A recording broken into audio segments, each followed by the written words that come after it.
This is a journey to Europe's borders, to visit reception camps and speak to migrants. Europe is seeing its largest wave of refugees in over 75 years. It's a journey involving great suffering, like on the Western Balkans route, where they at least try to give migrants who drown a dignified burial. I lost my brother on the way to the EU. In Brussels, politicians are seeking to stop illegal immigration without betraying European values. If we work together, we are all winners. If we don't, we are all losers, and the biggest losers are the migrants. Like in Tunisia, the country has seen an influx of migrants from the south. Resentment and racism are growing. We're being overrun by black people. Thousands are living under plastic tarps on Tunisia's coast, waiting for an opportunity to get to Europe. We move. We go to a particular place whereby our destiny calls. We move because we have something in us. We move because we have potential in us.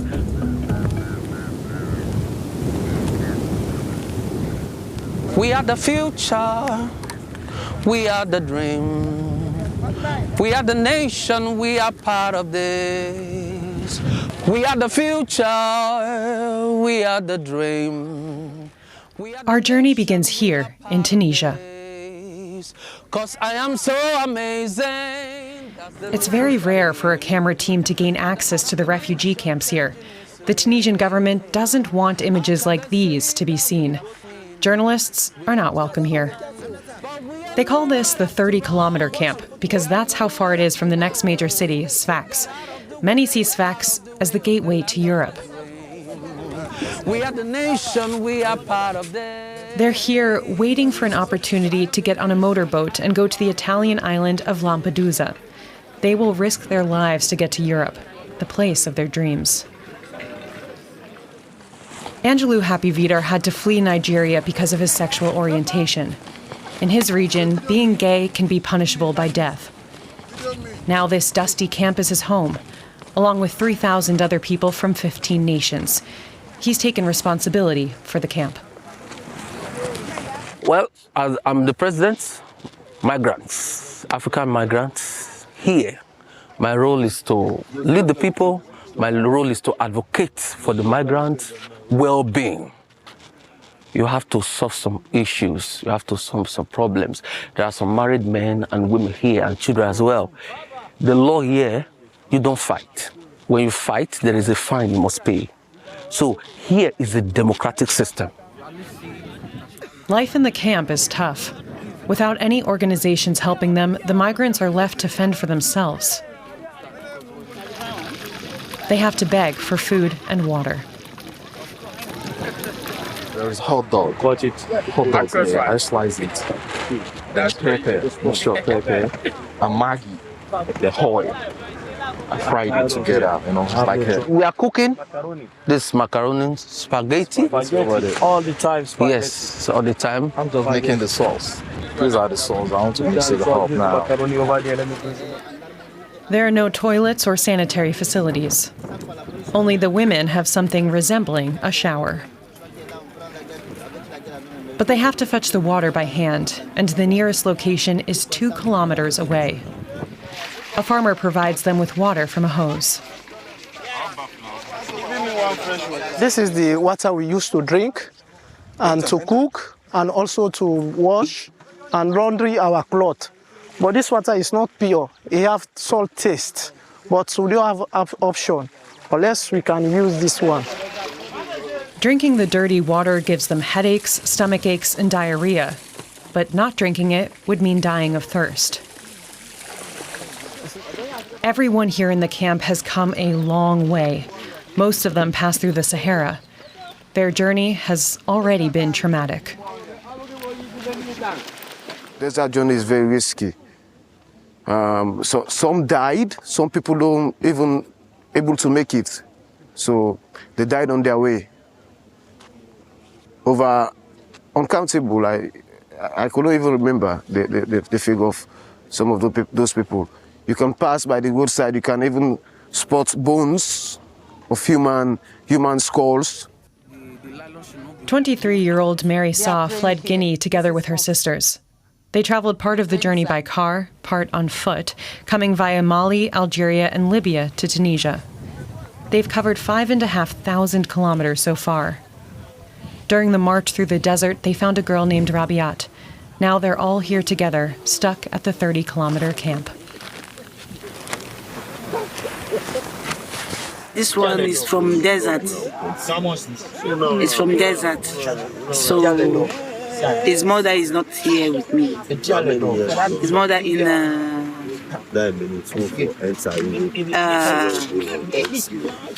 Italy. So they separate them.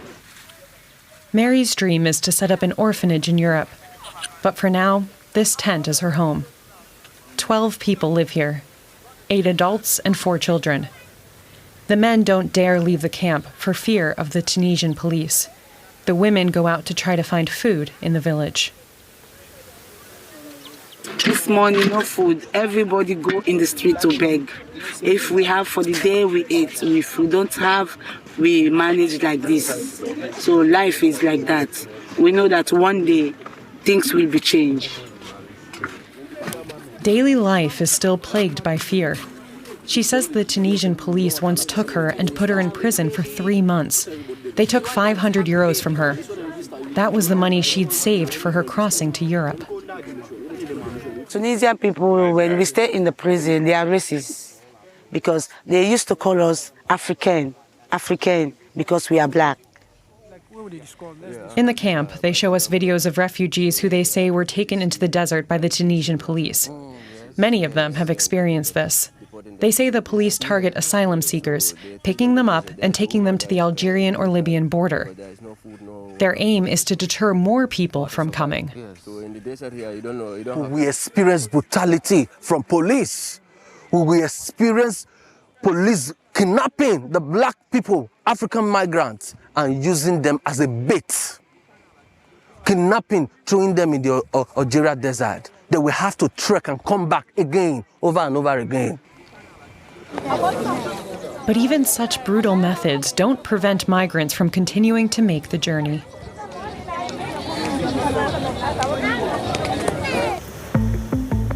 When European Commission President Ursula von der Leyen visited Tunisia in the summer of 2023, she was well aware of the human rights violations. She held talks with Tunisia's President Kais Saied, but the focus was not human rights. Ursula von der Leyen had been tasked by EU leaders with stemming the flow of refugees from Africa. She was accompanied on her trip by Italian Prime Minister Giorgia Meloni. The EU is looking to Tunisia for help. They stop the refugees and in return receive millions of euros from Brussels. Von der Leyen made no mention of the offenses committed by the Tunisian police, at least not in public. She only talked about the crimes of illegal traffickers. We need to crack down on criminal networks of smugglers and traffickers. They are exploiting human despair. The EU has entered into partnership with a controversial president who has a very different take on human rights. Shortly after von der Leyen's visit, these images went round the world. The Tunisian security forces had again abducted migrants and taken them to the Libyan border. There, they abandoned them in the desert, in scorching heat, without water. Tunisia confirmed the authorities were behind these actions. The EU simply looked the other way. European values abandoned in the desert, along with the migrants. One person who knows all about migration deals is Gerald Knaus. He was the architect of the EU's deal with Turkey and is generally in favor of such agreements with third countries. But he says the EU's deal with Tunisia is unacceptable. It's purely about giving Tunisia an incentive, through money, to prevent people from leaving its port cities and heading to Europe. And we've already seen last year, and will probably continue to see, that this is not effective. But above all, the main cost will be the violation of human rights. The many thousands of refugees now stuck in Tunisia are also changing life for local people, including the Fallah family. They live next to an olive grove. The residents of Camp 30 come to them for fresh, clean drinking water. They're not welcome here, but the women don't dare to turn them away. I don't want them to come here. They come for the water. Sometimes there's 15 of them, sometimes 20. They even come for it when I turn off the tap. They just help themselves anyway.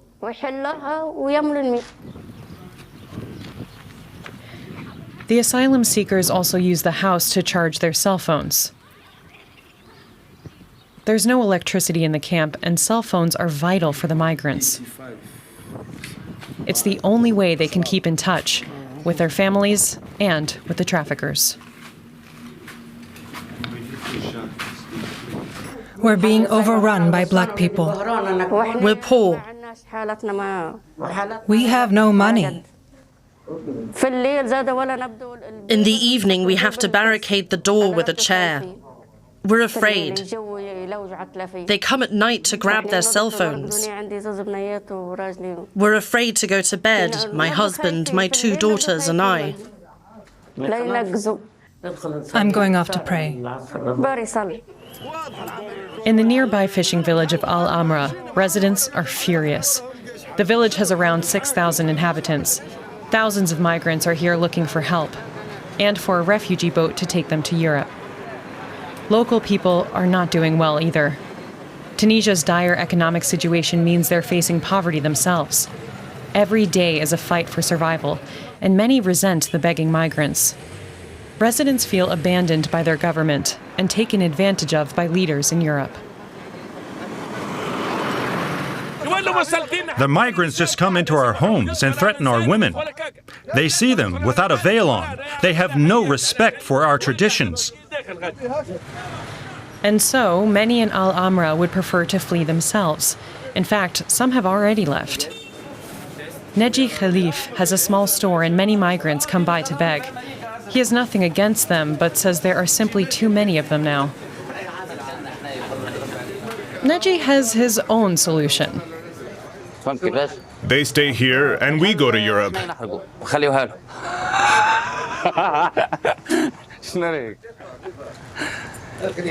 No, we have to turn off the tap that brings the Africans here. There's no other solution than to help those who are already here and turn off the tap further up the chain. If the police just arrest people and then release them, they'll come back. That's no solution. May God bring us better times. Boats from refugees lie rusting along the coastline. The refugees inside were apprehended by the Tunisian police and their boats destroyed. How long can Tunisia be Europe's border guard? And is the country a reliable partner? The asylum seekers that leave Tunisia by boat are usually headed for the Italian island of Lampedusa. The journey to the EU is about 190 kilometers. If the migrants are lucky, they will be picked up by the Italian Coast Guard, or they arrive directly in Lampedusa. The crossing, though, is highly risky, with up to 50 people crammed onto small metal boats. There are gaps in Tunisia's border policing.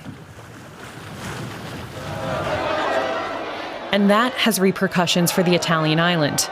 Migrants are still getting through. By September 2023, Lampedusa was once again overwhelmed. Local residents had had enough. We have a message for the European community. We can't do this anymore. EU leaders then traveled to Lampedusa to signal to the angry population they were handling the issue. European Commission President Ursula von der Leyen and Italy's Giorgia Meloni came to find answers and defuse the situation. Because countries like Italy are bearing the brunt of the EU's refugee crisis.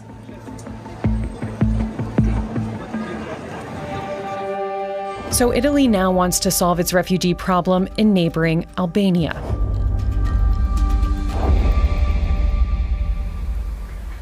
We've come to Gjader, in the north of the country. It's around 1,200 kilometers from Lampedusa. The area is home to nearly 7,000 people. Most live from farming.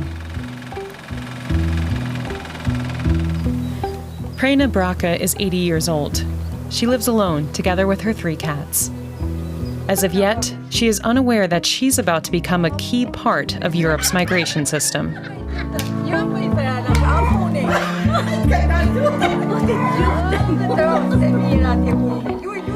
She loves her garden and keeps a few chickens. Gjadar is a quiet place, she says. Many young people in rural areas leave Albania for jobs abroad.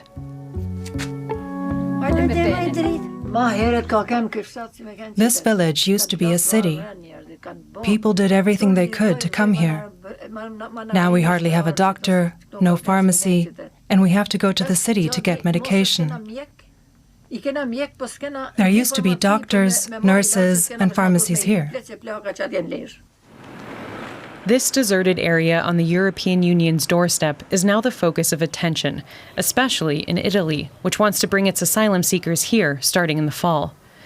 Processing centers are to be set up on an old military compound, and Italy will finance and run them. The plan is to accommodate a total of 36,000 African migrants each year. They won't be allowed to leave the camps while their asylum applications are being processed. Let them come and stay as long as they need to. We are in our homes.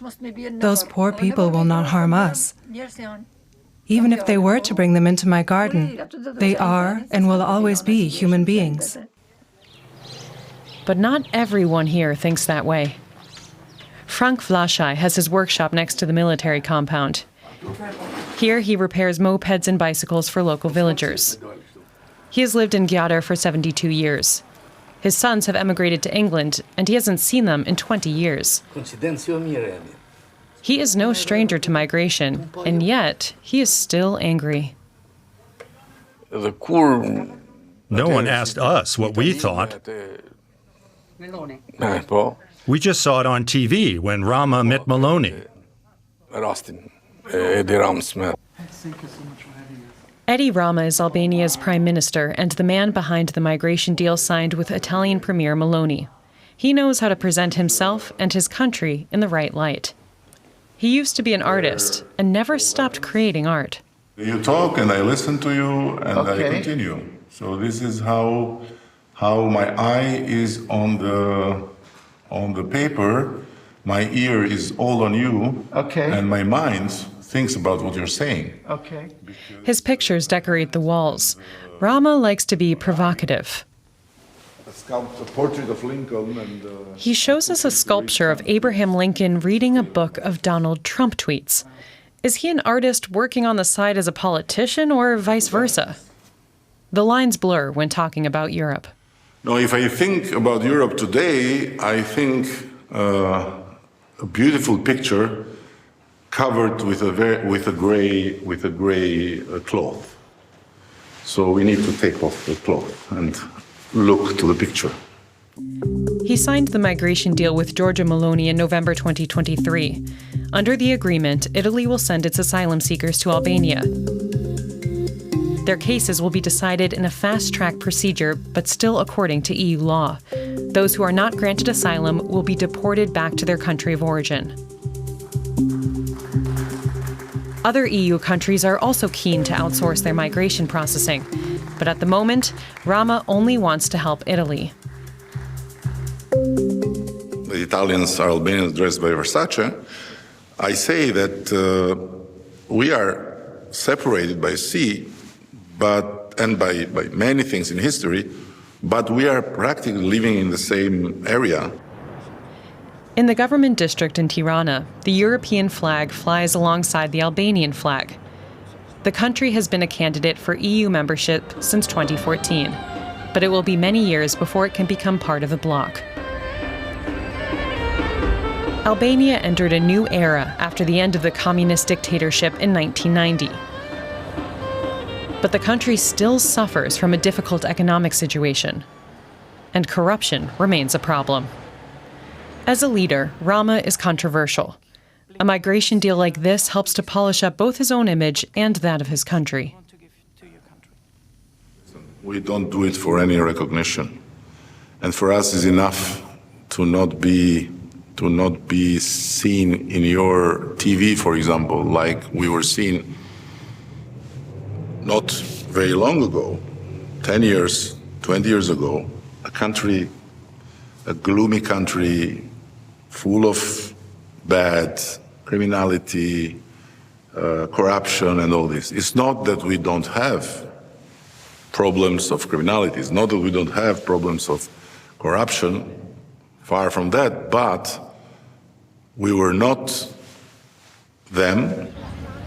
Nevertheless, it's clear that asylum seekers who end up in Albania are not in the European Union as hoped. It's all designed to make Italy less attractive for migrants. But the deal with Albania does not solve the problem of how to deport failed asylum seekers. Of course, it is legitimate for every democracy, for every state governed by the rule of law, anywhere in the world, to return people who have no right of residence to their home country, or, where possible, to a safe third country. Nobody questions that right, but at the same time, it must be clear to everyone that this only works if the countries of origin cooperate. If they do not cooperate, we will see what we've been seeing everywhere for 10 years in Spain, England, Italy, France, Austria, and Germany, that the number of refugees being returned to their countries of origin are falling. European Union politicians have been struggling with migration policy for years. To take a closer look, we head now to the European capital of Brussels. The bloc has reached a political turning point. The EU's 27 member countries have argued for years over border protection, deportation, and the role of transit countries and countries of origin. EU Commissioner Ylva Johansson is a central political figure in shaping migration policy. She spent 5 years negotiating and winning support for a tougher migration pact. Its aim? To reduce illegal migration to Europe and have asylum cases processed at the bloc's external border. This is a turning point. If Europe cannot manage migration together, this is going to be a disaster. That's going to mean that we build a fortress Europe, that we're going to leave the important values of protecting the right to apply for asylum, welcoming people also on legal pathways to the European Union. We have to show our citizens that we can manage migration according to our values in an orderly way. In April 2024, the European Parliament held a vote on the Migration Pact spearheaded by Johansson. It provides for fast-tracked asylum procedures on Europe's external borders, faster deportation, and a better distribution of migrants across Europe.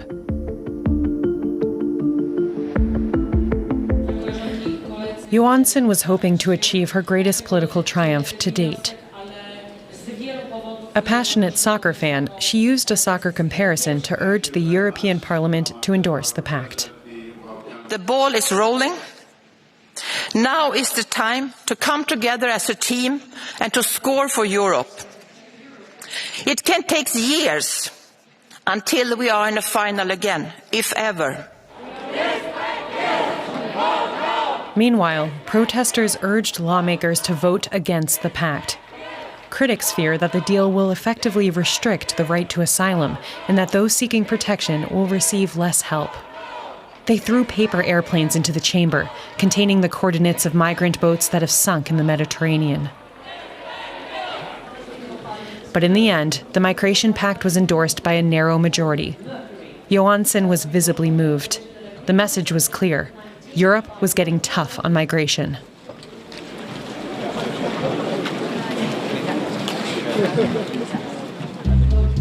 And this is the main person who will oversee the practical implementation of this new, tougher line. Hans Leijtens from the Netherlands is the executive director of the European Border Protection Agency, Frontex. His mission? To protect the EU's external borders, without betraying its values. For me, one important part of this is to be radically transparent about what we do and how we do it. Because Frontex's image has taken a massive hit in recent years.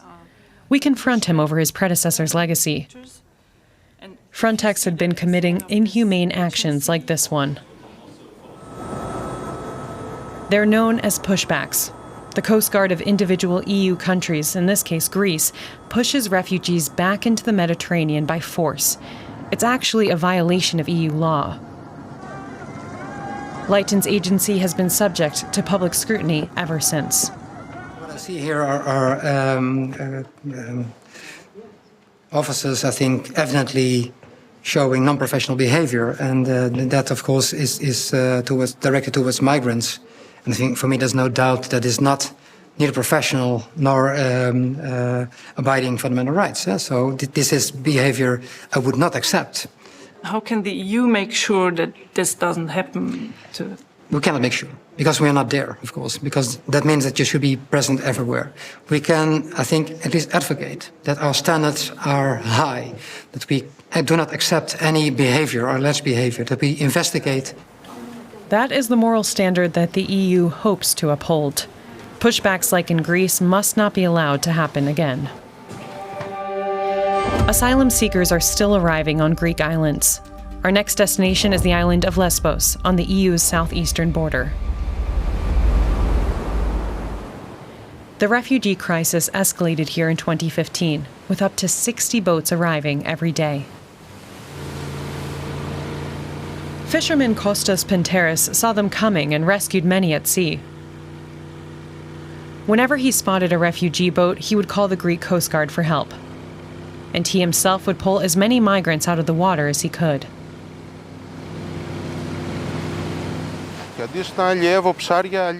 In that time, I pulled more people out of the water than fish. There weren't many Coast Guard boats that could help in this situation. There was no Frontex and no NGOs. Today, Frontex has 7 ships, 1 aircraft, and around 350 officers deployed off the Greek islands. Here we meet Frontex's Hans Leijtens once again. Leijtens was visiting the Frontex officers taking part in Operation Poseidon in the eastern Mediterranean. Their mission, to protect the EU's external border. Leijtens himself takes the wheel. Images intended to show Europe's citizens that Frontex is on the job. That we provide either Frontex or European member states' vessels and crews to survey, together with the Hellenic Coast Guard, this area to see whether we can spot any irregular migration. So at the moment we are not here, there will be intensification of irregular migration. But despite their presence, asylum seekers are still arriving in motorboats from Turkey. The Turkish mainland is just 10 kilometers from here and within sight. And sadly, people are still drowning. The Mediterranean is the deadliest border in the world, but sea rescue is not a priority for Europe. Our tasking is to protect the borders. And whilst doing that, we try to uphold the fundamental rights and to save lives. So that's the right order, of course. And our job is, right now, we don't have the mandate to do primary search and rescue. But of course, this ship rescues lives already. In September 2020, Lesbos made news around the world when the badly overcrowded Moria refugee camp burned down. The disaster epitomized the failure of EU migration policy. The reception center has since been rebuilt. The center is currently housing 2,800 people, most of them from Afghanistan. Many have traveled thousands of kilometers under traumatic conditions to flee fighting and persecution.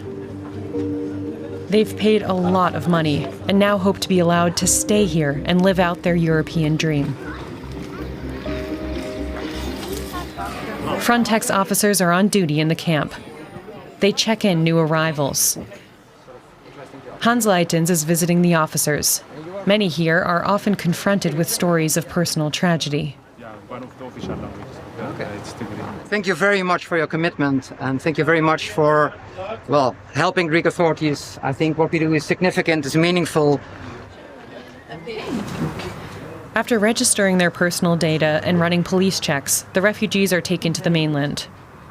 There, a decision will be made on their asylum application. Those who are not granted asylum face deportation. But as of yet, Frontex still lacks the staffing and resources to do the job. On paper it looks very good, but we have to really design our operation, make sure that we can really deal with it. So for me, that is about protecting the border, but also organizing returns. And for me, as Frontex, these are the two crucial parts of the pact. The next camp is already being set up on Lesbos. Asylum applications are to be fast-tracked here. The new camp is set in the middle of nowhere, far away from the nearest village. Up to 5,000 migrants are to be registered and housed here. The camp is dividing opinion on the island. Some want the refugees to be kept far away from their lives. Others condemn the fences and high security around the camp. I think it will be a hole in the universe where they will put some people in and we will never see them again. Many migrants are keen to press on, to get from Greece to Northern Europe via the Western Balkans. The Western Balkans route is fraught with danger. Still today, many lose their lives on the journey. To find out more, we went to Bosnia in January. The route runs along the Drina River between Serbia and Bosnia. It's actually the main overland route to Europe, but many who take it pay with their lives.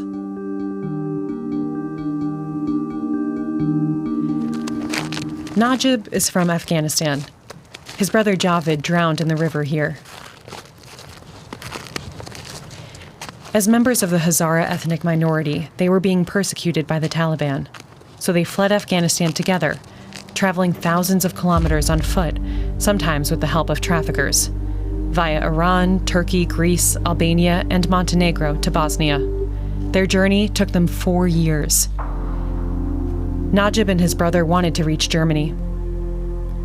In December 2022, so close to their destination, the journey ended in tragedy.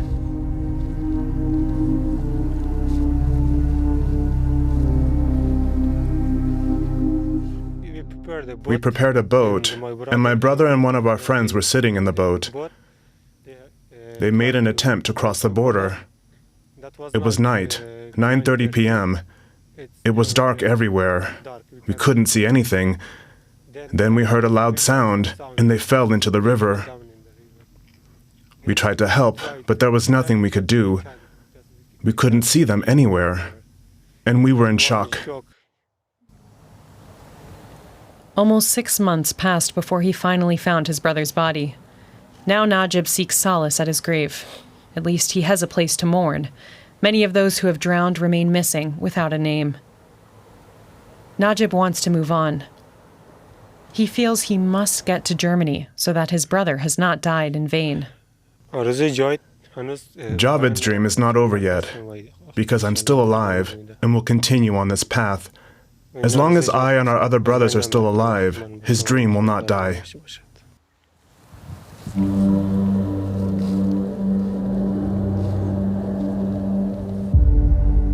Anonymous graves line the shore. Nameless asylum seekers who died on their way to the EU, their dreams unfulfilled. The 2 people buried here were likely a couple. They were wearing the same bracelets. They'd probably just gotten married or engaged. Nihad Suljic is an unusual aid worker. He cares not only for the living, but also for the dead. He wants to ensure they're not forgotten. No one will know who's buried here once the wood rots. So Nihad replaces the wooden crosses and posts with real gravestones.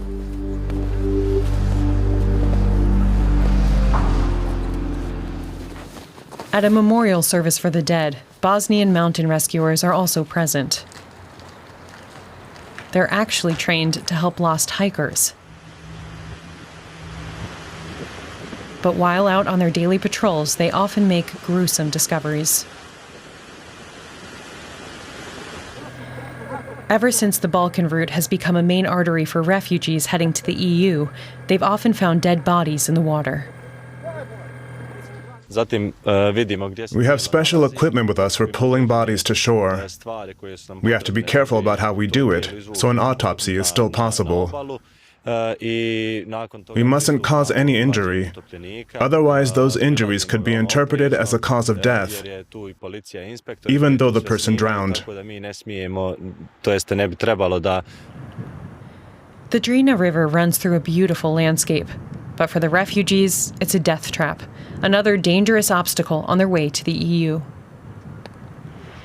The rescuers see a lot of suffering, but they try to remain calm, or professional, as they say. While we're working, we're careful to do everything professionally and without emotion. But when we come home, where we have our families, our children, we always wonder about who the person was that we pulled out.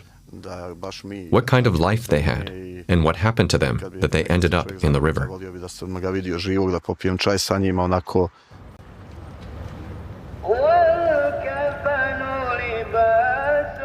Many people here can relate to the grief and pain of the migrants, because their own life story has been full of pain.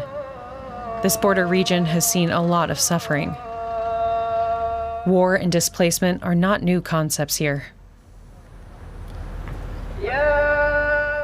Serbs and Bosnians fought each other here in the early 1990s. Many had to flee, and many drowned in the Drina back then too.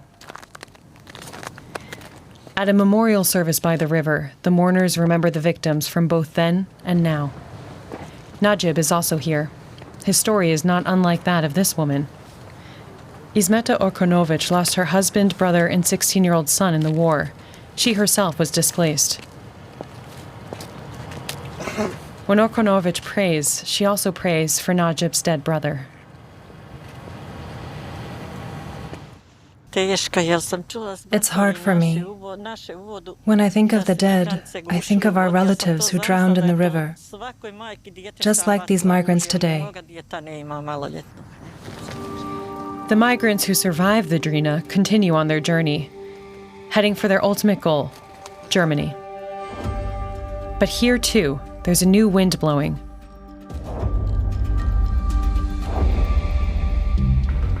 And the European Union has taken note. The culture of welcoming migrants, championed by former Chancellor Angela Merkel, is history. Her successor Olaf Scholz has pledged to deport illegal migrants on a large scale. Germany wanted to support the EU's tougher asylum pact. We meet up with European Commissioner Ylva Johansson on a visit to Berlin. She's been touring the European capitals to gauge the political mood and find out how burdened the countries are by migration. Knitting helps her stay focused. It's a way to concentrate, actually. It's easier to listen when I knit, especially if I listen in languages that's not my mother tongue, and that's the usual thing. So then it's easier to concentrate when I'm knitting. Angela Merkel's famous mantra on migration, "Wir schaffen das," or "We can do this," has given way to a loss of faith. Welcoming hundreds of thousands of migrants has changed the country, some would say overwhelmed it. Just like all across Europe, there's a fear here of a shift to the far right. Johansson knows it's the battle for the very soul of the European Union.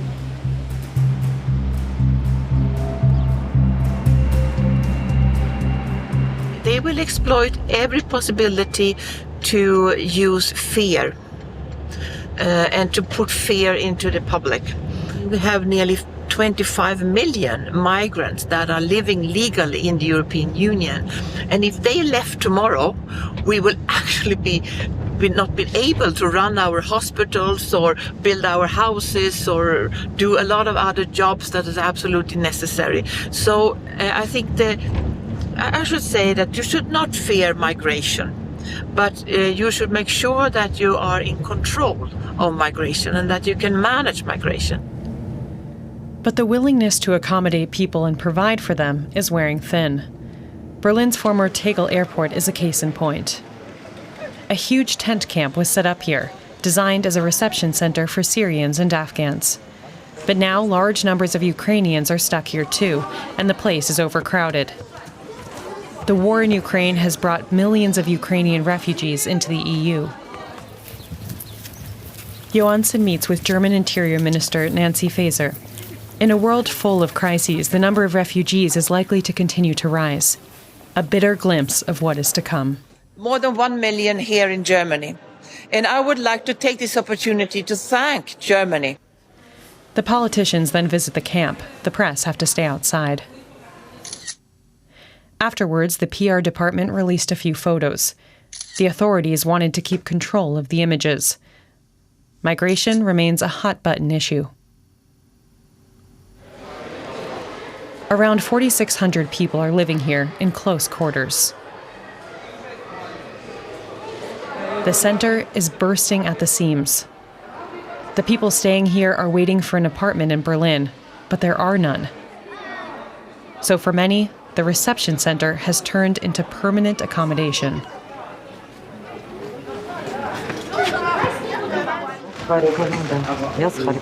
I come from Kharkiv. I've been here for 10 months. 10 months living in this camp. 55-year-old Tatiana Sesienka shows us her cabin. She lives here with her son. 14 people and 2 dogs share just 25 square meters. Hello.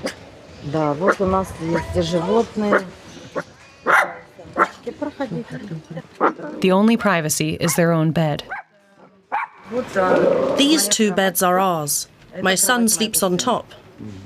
And I sleep down here. My bed also serves as the wardrobe and cupboard. We don't have our own, and this is how we've been living the whole time. Here's the chair where I do my German homework. The others who live here are also Ukrainian. We didn't know each other before, but now we know each other, of course. But we'd never met before coming here.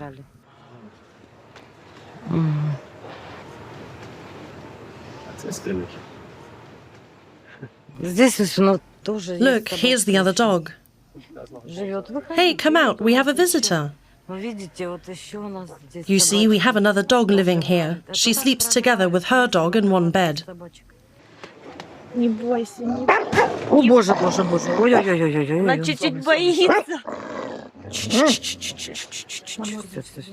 The days here can be very monotonous, but some have found a way to pass the time. Я не могу, я нервничаю. Мы сидим тут, рэп насыпаем в Тегеле. С пацанами мы тут откисаем вместе все. Каждыми днями мутим самый чуткий рэпчик. Мы каждыми днями мы читаем чуткий рэпчик. They've fled war and death, but their dreams are still alive, however modest. I'm planning to open my own small clothing store. And if the business doesn't go well, I'll become a musician, a rapper. Да, Which instrument? Guitar? Rap. Their cabin in Berlin may be overcrowded, but it's a far cry from the horrors of war in Ukraine. I'm glad that I have a place to sleep and a roof over my head. It's not cold. All in all, it's not bad here. I'm not complaining. Так как это все бесплатно, почему мне жаловаться? There will always be refugees, and all of their individual stories continue to unfold. 4 weeks after our visit, one of the tent buildings in the Berlin camp burned to the ground. Luckily, no one was harmed. In Albania, building is now underway on the camp for asylum seekers sent by Italy. In Bosnia, aid worker Nihat has set up another marble gravestone. This one is for the brother of Najib, who drowned in the river. And Ursula von der Leyen has been to Egypt and Lebanon to sign new agreements aimed at curbing migration. The EU is paying to keep the challenge of migration at bay. After years of wrangling, European leaders are now in agreement. They're closing ranks and sealing themselves off from the outside world. The previous culture of welcoming is no more.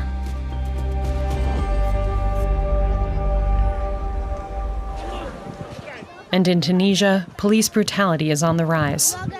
Migrants from the 30-kilometer camp recently sent us this footage. The Tunisian police came in and destroyed everything. but the determination to live their European dream remains unbroken. 100% sure. I believe so much. I believe in my dream, and I know my dream is not dead. I will still become what I will become. We have nowhere else to go, so get out of the way of the land of our dream. We are the nation, we are part of this. We are the nation, we are part of this.